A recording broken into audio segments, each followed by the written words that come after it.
Hey friends, welcome to our YouTube channel Fact Assam. Friends, আপোনালোকে জানেনে যে অসমত কেতিয়া ৰেল লাইন স্থাপন কৰা হয়? আৰু ফ্ৰেণ্ডছ, আপোনালোকে জানেনে যে কোনজন সাধাৰণ ঠিকাদাৰ ভাৰতৰ প্ৰধানমন্ত্ৰী হৈছিল? আৰু জানেনে যে থাৰ্মোমিটাৰ কোনে আৱিষ্কাৰ কৰিছিল? যদি জানিবলৈ বিচাৰিছে তেনেহ'লে ভিডিঅ'টো লাষ্টলৈ চাই থাকক আৰু যদি ভাল লাগে এটা লাইক আৰু ছাবস্ক্ৰাইব কৰিবলৈ নাপাহৰিব। ফেক্ট নম্বৰ 1, থাৰ্মোমিটাৰৰ আৱিষ্কাৰক কোন?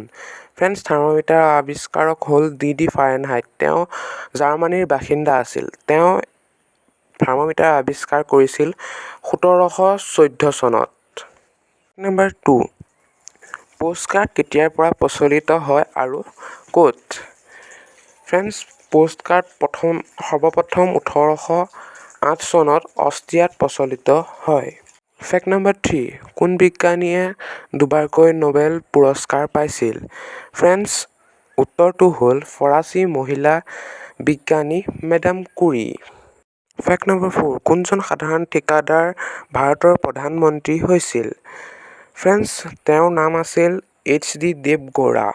আপোনালোকে চেনেলটো ছাবস্ক্ৰাইব কৰি থৈছে, ধন্যবাদ। আৰু যদি নাই কৰা, চেনেলটো ছাবস্ক্ৰাইব কৰিবলৈ আৰু এটা লাইক কৰিবলৈ নাপাহৰিব।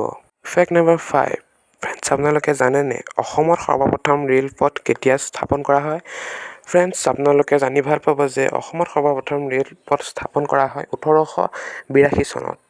ভিডিঅ'টো শেষলৈ চাই থকাৰ বাবে ধন্যবাদ। যদি ভিডিঅ'টো ভাল লাগিল তেনেহ'লে এটা লাইক আৰু ছাবস্ক্ৰাইব কৰিবলৈ নাপাহৰিব। ধন্যবাদ।